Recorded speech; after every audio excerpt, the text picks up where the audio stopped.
Saya Kak.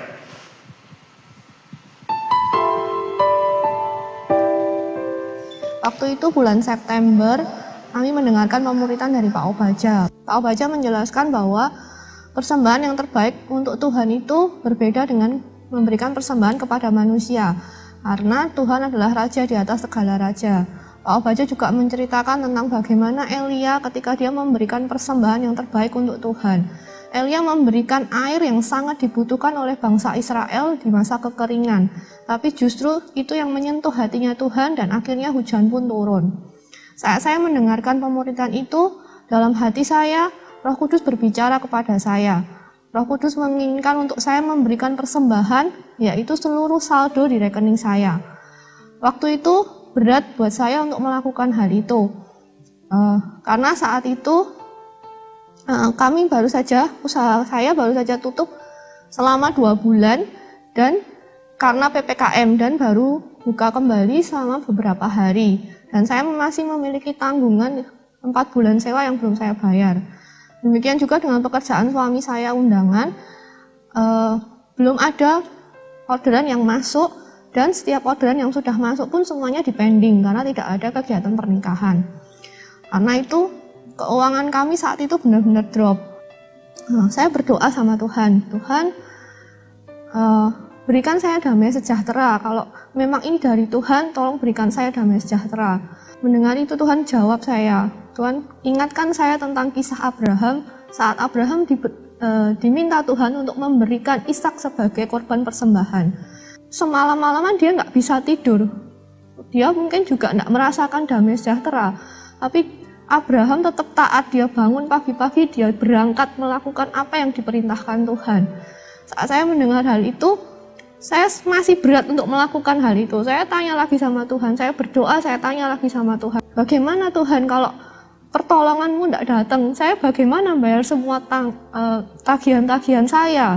Dan Tuhan pun menjawab, Tuhan mengingatkan tentang kisah Sadrah, Mesah, dan juga Abednego.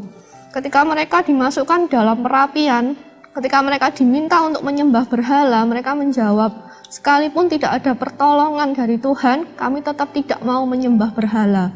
Dan saat itu, sungguh-sungguh hati saya hancur. Ada atau tidak ada pertolongan dari Tuhan, saya mau belajar untuk taat.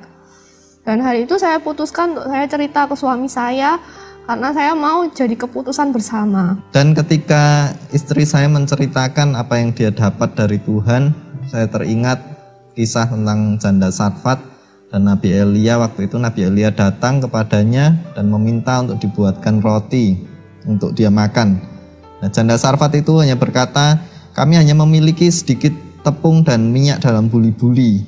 Kalau kami membuatkan makanan untukmu, besok kami akan mati. Atau dia sudah tidak punya apa-apa lagi.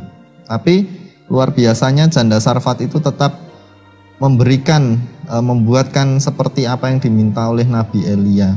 Dan ketika itu saya berkata, saya sampaikan juga pada istri saya, pastikan kalau itu sungguh-sungguh rema dari Tuhan.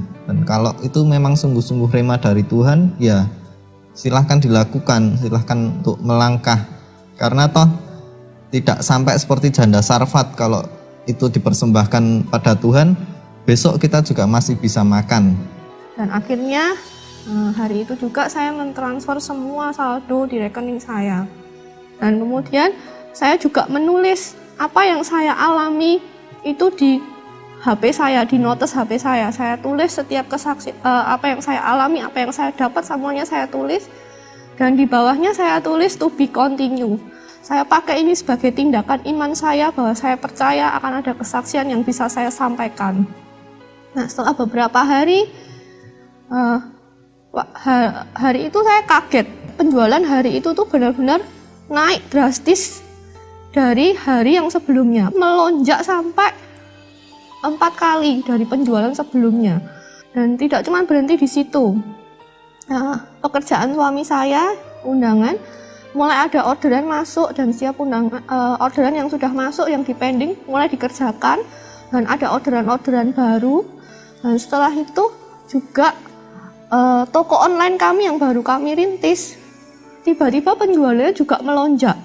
dalam jumlah yang sangat banyak, bahkan sampai dalam satu kali transaksi itu sampai jutaan.